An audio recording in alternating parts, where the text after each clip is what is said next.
ఏపీలో శాసనమండలి చైర్మన్ పై అవిశ్వాసం పెట్టబోతున్నారా? ఆ దిశగా కూటమి ప్రభుత్వం పావులు కదుపుతోందా?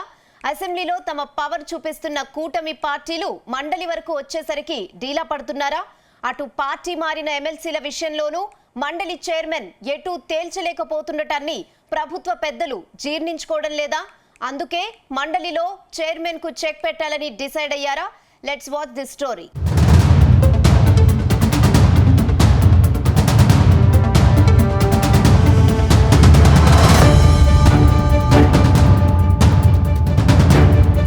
ఆంధ్రప్రదేశ్ శాసనమండలి చైర్మన్ పై కూటమి సర్కార్ అవిశ్వాస తీర్మానం ప్రవేశపెట్టబోతున్నట్టు తెలుస్తోంది.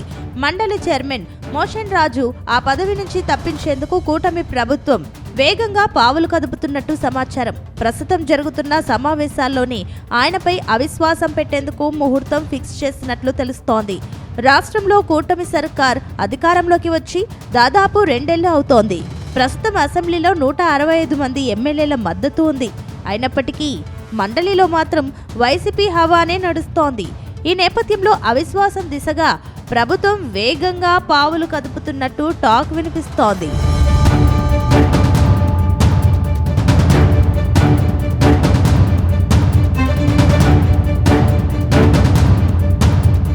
ప్రస్తుతం ఏపీలో అసెంబ్లీ సమావేశాలు హాట్ గా సాగుతున్నాయి.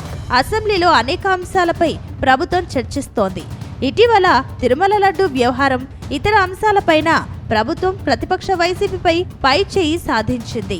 కానీ మండలిలో మాత్రం ఇందుకు పూర్తిగా విరుద్ధమైన వాతావరణం కనిపిస్తోంది. ఇందుకు కారణం మండలిలో వైసీపీ సభ్యుల బలం ఎక్కువగా ఉండడమే. అంతేకాదు, ప్రస్తుతం మండలి చైర్మన్ కూడా వైసీపీ నేతే కావడంతో కూటమి నేతలు పప్పులు ఉడకడం లేదన్న చర్చ జరుగుతోంది.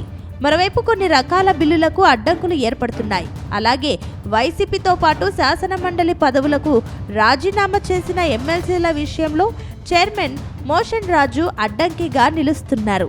అందుకే ఆయనను పదవి నుంచి దించాలని కూటమి ప్రభుత్వం ఒక ఆలోచనకు వచ్చినట్లు కనిపిస్తోంది.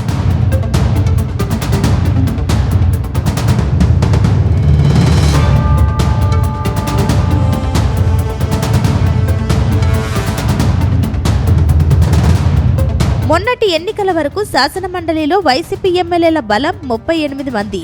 అయితే క్రమేపీ వారి సంఖ్య తగ్గుతోంది. ఓ 6 ఎమ్మెల్సీలకు రాజీనామా చేశారు. మరికొందరు అయిష్టంగానే పార్టీలో కొనసాగుతున్నారు. ఈ క్రమంలో మండలిలో కూటమి బలం పెరుగుతూ వస్తోంది. ఆపై పట్టభద్రులు, ఉపాధ్యాయ ఎమ్మెల్సీలు ఉండనే ఉన్నాయి. అటు ఎక్స్ అఫిషియో సభ్యులుగా మంత్రులు ఉన్నారు. అందుకే మండలి చైర్మన్ మోషన్ రాజుపై అవిశ్వాస తీర్మానం పెట్టాలని ఒక నిర్ణయానికి వచ్చినట్లు కూటమి ప్రభుత్వం డిసైడ్ అయ్యారని తెలుస్తోంది. గత 18 నెలలుగా చైర్మన్ మండలిలో కొనసాగుతున్న తీరును కూటమి ప్రభుత్వం తప్పుపడుతోంది. అందుకే ఎట్టి పరిస్థితుల్లో ఛాన్స్ ఇవ్వకూడదని కనిపిస్తోంది. అయితే ఇంకా 2 ఏళ్లు పదవి ఉండగానే ఆయన తప్పించేందుకు అవిశ్వాసం అస్త్రాన్ని బయటకు తీసినట్టు తెలుస్తోంది.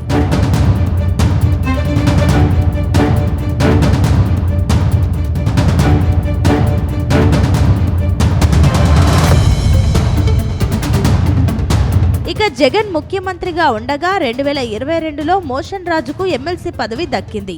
అప్పటి వరకు తెలుగుదేశం పార్టీకి మండలిలో గట్టి పట్టు ఉండేది. ఎప్పుడైతే మండలిలో వైసీపీ బలం పెరిగిందో అప్పుడే మోషన్ రాజుకు చైర్మన్ బాధ్యతలు కట్టబెట్టారు వైఎస్ జగన్. మోషన్ రాజుకు ఇంకా 2 ఏళ్ల పదవీ కాలం ఉంది.